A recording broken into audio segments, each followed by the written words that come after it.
మనకు స్వాతంత్రం ఎవరో ఇచ్చిన బహుమతి కాదు, అది మన వీరుల రక్తంతో సంపాదించుకున్న హక్కు.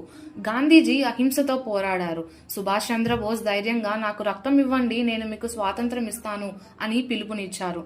వాళ్లకు ఒకే లక్ష్యం, భారతదేశం స్వతంత్రంగా ఉండాలి అని. But today I want to ask one question, are we truly free? విదేశీ పాలన నుండి మనం స్వేచ్ఛ పొందాం, కానీ అవినీతి నుండి స్వేచ్ఛ పొందామా? అన్యాయం నుండి స్వేచ్ఛ పొందామా? వివక్ష నుండి స్వేచ్ఛ పొందామా? అజ్ఞానం నుండి స్వేచ్ఛ పొందామా? భయంతో జీవించడం నుండి స్వేచ్ఛ పొందామా? మనం విద్యార్థులం, దేశం కోసం మనమేం చేయగలం అని అనుకోవచ్చు. దేశ సేవ చేయడానికి సరిహద్దుల్లోనే ఉండాల్సిన అవసరం లేదు. ఒక విద్యార్థి నిజాయితీగా చదివితే అది దేశ సేవ. ఒక వైద్యుడు కరుణతో రోగికి సేవ చేస్తే అది దేశ సేవ. ఒక ఉపాధ్యాయుడు ఒక విద్యార్థి జీవితాన్ని మార్చితే అది దేశ సేవ. ఒక పౌరుడు తమ బాధ్యతను నిజాయితీగా నిర్వర్తిస్తే అది దేశ సేవ. దేశభక్తి అంటే ఆగస్టు 15న జెండా ఊపడం మాత్రమే కాదు. ఆగస్టు 16 నుండి ప్రతిరోజు మన దేశం కోసం బాధ్యతగా జీవించడం.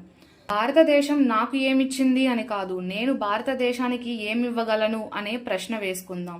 Let us dream of an India where every girl can walk without fear, every child can receive education, every citizen is treated with dignity, and every Indian stands together beyond differences of language, religion, region or status.